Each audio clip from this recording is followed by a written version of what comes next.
Hey guys, welcome to Cherry with me vlog. ಎಲ್ಲರೂ ಹೇಗಿದ್ದೀರಾ? ಎಲ್ಲರೂ ಚೆನ್ನಾಗಿದ್ದೀರಾ ಅಂತ ಅಂದ್ಕೊಂಡು ಇವತ್ತಿನ ಒಂದು ಒಳ್ಳೆಯ ವಿಡಿಯೋನ ನಿಮ್ಮ ಹತ್ರ ಶೇರ್ ಮಾಡ್ಕೊಳ್ತಾ ಇದ್ದೀನಿ. ಏನಪ್ಪ ಅಂತಂದರೆ, ನನ್ನ ಹಿತಶತ್ರುಗಳು, ನನ್ನ ಜೀವನದ ನಿಜವಾದ ಶತ್ರುಗಳ ಬಗ್ಗೆ ನಿಮ್ಮ ಹತ್ರ ಪರಿಚಯ ಮಾಡ್ಕೊಳ್ತಾ ಇದ್ದೀನಿ. ಎಲ್ಲ ಜೀವನದಲ್ಲೂ ಶತ್ರುಗಳು ಅನ್ನೋದು ಇದ್ದೇ ಇರ್ತಾರೆ.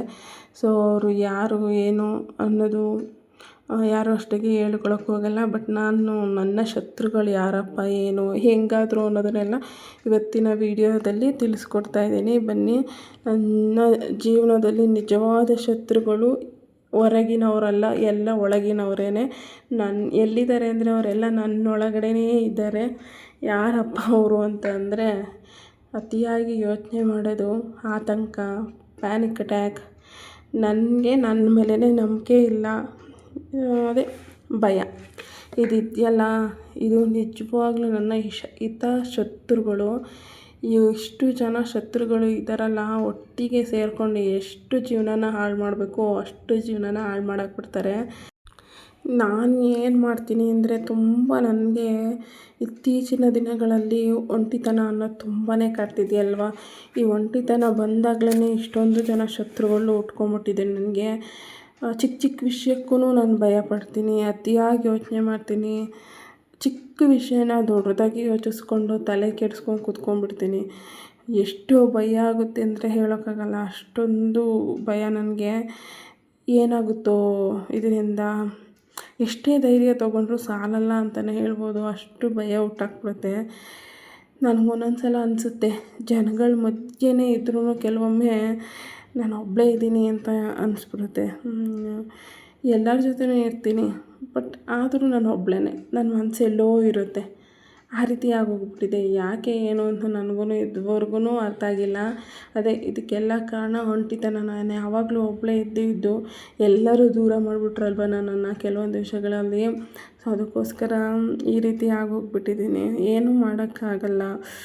ಕೆಲವೊಂದು ಸಲ ಪ್ಯಾನಿಕ್ ಅಟ್ಯಾಕ್ ಕೂಡ ಆಗುತ್ತೆ. ಯಾವ ರೀತಿ ಅಂದರೆ ಅದನ್ನು ಹೇಳ್ಕೊಳಕ್ಕಾಗಲ್ಲ. ನೆಕ್ಸ್ಟ್ ವೀಡಿಯೋಗಳಲ್ಲಿ ಶೇರ್ ಮಾಡ್ಕೊಳ್ತೀನಿ, ಹೇಗೆ ಏನು ಅಂತ ಎಲ್ಲ. ಅದನ್ನೆಲ್ಲ ಯಾವಾಗ್ಲೂ ಆತಂಕದಲ್ಲೇ ಇರ್ತೀನಿ.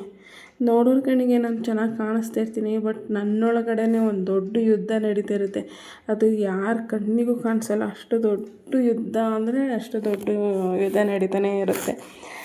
ನನಗೆ ನನ್ನ ಮೇಲೇ ಕಾನ್ಫಿಡೆನ್ಸ್ ಇಲ್ಲವೇ ಇಲ್ಲ. ಮುಂಚೆ ಎಲ್ಲ ನನ್ನ ಮೇಲೆ ಎಷ್ಟೊಂದು ಕಾನ್ಫಿಡೆಂಟ್ ಇತ್ತು ಅಂದರೆ, ನಾನು ಅದನ್ನು ಮಾಡ್ತೀನಿ ಹಾಗೆ ಹೀಗೆ ಅಂತೆಲ್ಲ ತುಂಬ ಕಾನ್ಫಿಡೆಂಟ್ ಇತ್ತು. ಬಟ್ ಇವಾಗ ನನ್ನ ಮೇಲೆ ಕಾನ್ಫಿಡೆಂಟೇ ಹೊರಟೋಗ್ಬಿಟ್ಟಿದೆ. ನನ್ನ ಕೈಯಲ್ಲಿ ಬೇರೆಯವ್ರು ಹೇಳೋದು ಏನು ಬೇಕಾಗಿಲ್ಲ, ನಿನ್ನ ಕೈಲಿ ಏನೂ ಆಗೋಲ್ಲ ಅಂತ ನಾನೇ ಒಪ್ಕೊಂಡ್ಬಿಡ್ತೀನಿ. ನನ್ನ ಕೈಲಿ ಏನೂ ಆಗ್ತಾಯಿಲ್ಲ, ನನ್ನ ಕೈಲಿ ಏನೂ ಮಾಡೋಕ್ಕಾಗಲ್ಲ ಅಂತ ನಾನೇ ಒಪ್ಕೊಂಡ್ಬಿಡ್ತೀನಿ. ಅಷ್ಟೊಂದು ನನಗೆ ಸೆಲ್ಫ್ ಮೇಲೆ ಡೌಟ್ ಇದೆ. ಇದು ಒಳ್ಳೆಯದಲ್ಲ, ಇದು ಯಾವ ಮನುಷ್ಯಂಗೂ ಒಳ್ಳೆಯದಲ್ಲ. ಇಷ್ಟೆಲ್ಲ ಈ ಮನುಷ್ಯನ ಎಷ್ಟು ಕುಗ್ಗಿಸ್ಬೇಕೋ ಅಷ್ಟು ಕುಗ್ಗಿಸ್ಬಿಡುತ್ತೆ. ಮನುಷ್ಯನ ಜೀವನನ ಎಷ್ಟೊಂದು ವಿಪರೀತ ಕೆಳಮಟ್ಟಕ್ಕೆ ಹಾಳು ಮಾಡಾಕತ್ತೆ ಅಂದರೆ, ಆ ವ್ಯಕ್ತಿ ಇನ್ನೊಂದು ಸಲ ಮೇಲೆ ಹೇಳೋದಕ್ಕೆ ಬಿಡಲ್ಲ, ಅಷ್ಟೊಂದು ಹಾಳು ಮಾಡಾಕ್ಬಿಡುತ್ತೆ. ನಾನು ಇದನ್ನೆಲ್ಲ ಇಷ್ಟು ದಿನ ನಾನು ಯೋಚನೆ ಮಾಡಿರಲಿಲ್ಲ, ಇದೆಲ್ಲ ಯಾಕಾಗ್ತಿದೆ ಅಂತ. ಕೊನೆಗೆ ಇವನ್ನೆಲ್ಲ ನಾನು ಯೋಚನೆ ಮಾಡಿಕೊಂಡು ಇದನ್ನೆಲ್ಲ ಬಿಟ್ಬಿಡಬೇಕು, ಯೋಚನೆ ಮಾಡೋದೇ ಬಿಟ್ಬಿಡಬೇಕು. ಆಗಿದ್ದಾಗೋಗಲಿ, ಹಾಯಾಗಿರು ಅಲ್ವಾ. ನನ್ನ ಕೈಲಾಗುತ್ತೆ, ಇದನ್ನು ಮಾಡಿಬಿಡೋಣ, ಏನು ಬಂದ್ರೂ ಫೇಸ್ ಮಾಡಿಬಿಡ್ಬೇಕು. ಭಯ ಅನ್ನೋದನ್ನು ಹುಟ್ಟೋಕ್ಕೆ ಬಿಡಬಾರ್ದು ನಮ್ಮೊಳಗೆ. ಆ ರೀತಿ ನನಗೆ ಇತ್ತೀಚೆಗೆ ಕಾನ್ಫಿಡೆಂಟು ಹುಟ್ಬಿಟ್ಟಿದೆ. ಸೊ ಅದೇ ಕಾರಣಕ್ಕೋಸ್ಕರ ನಾನು ಇನ್ಮೇಲೆ ಡೈಲಿ ವ್ಲಾಗನ್ನು ಮಾಡ್ತಾಯಿರ್ತೀನಿ. ಸೊ ನನ್ನ ವ್ಲಾಗ್ ಏನಾದ್ರೂ ಇಷ್ಟ ಆಯಿತು ಅಂದರೆ ನನ್ನ ಚಾನಲ್ಗೆ ಸಬ್ಸ್ಕ್ರೈಬ್ ಮಾಡಿಕೊಂಡು ವೀಡಿಯೋಸನ್ನು ನೋಡಿ ಕಮೆಂಟ್ ಮಾಡಿ ಮತ್ತು ಶೇರನ್ನು ಮಾಡಿ. ಯಾರಿಗಾದ್ರೂ ಇಷ್ಟ ಇತ್ತು ಅಂದರೆ ಅವರು ಕೂಡ ಸಬ್ಸ್ಕ್ರೈಬನ್ನು ಮಾಡಿಕೊಳ್ಳಿ. ಸೊ ನನ್ನ ಜೀವನದ ಶತ್ರುಗಳು ಯಾರೆಲ್ಲ ಅಂತ ನಿಮ್ಗೆ ಈಗ ಆಲ್ರೆಡಿ ಗೊತ್ತಾಗಿರುತ್ತೆ.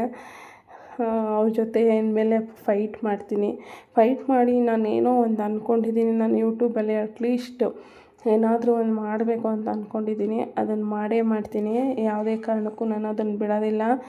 ಸೊ ಒಬ್ಬಳೇ ಕೂರೋದಕ್ಕಿಂತ ಈ ರೀತಿ ಏನಾದ್ರೂ ಮಾಡಬೇಕಲ್ವ, ಅದಕ್ಕೋಸ್ಕರನೇ ನಾನು ಈಗ ಯೂಟ್ಯೂಬನ್ನು ಚಾಯ್ಸ್ ಮಾಡ್ಕೊಂಡಿರೋದು. ಸೊ ನಿಮ್ಗೆ ಯಾರಿಗಾದ್ರೂ ನನಗೆ ಸಪೋರ್ಟ್ ಮಾಡಬೇಕು ಅಂತ ಅನಿಸಿದರೆ ಪ್ಲೀಸ್ ಸಪೋರ್ಟನ್ನು ಮಾಡಿ, ಓಕೆನಾ. Thank you so much. Bye. ಇವತ್ತಿನ ವಿಡಿಯೋನ ಇಲ್ಲಿಗೆ ಎಂಡ್ ಮಾಡ್ತಾಯಿದ್ದೀನಿ. ನೀವು ಕೂಡ ಇದೇ ರೀತಿ ಶೇರ್ ಮಾಡ್ಕೊಬೋದು ನನ್ನ ಹತ್ರ.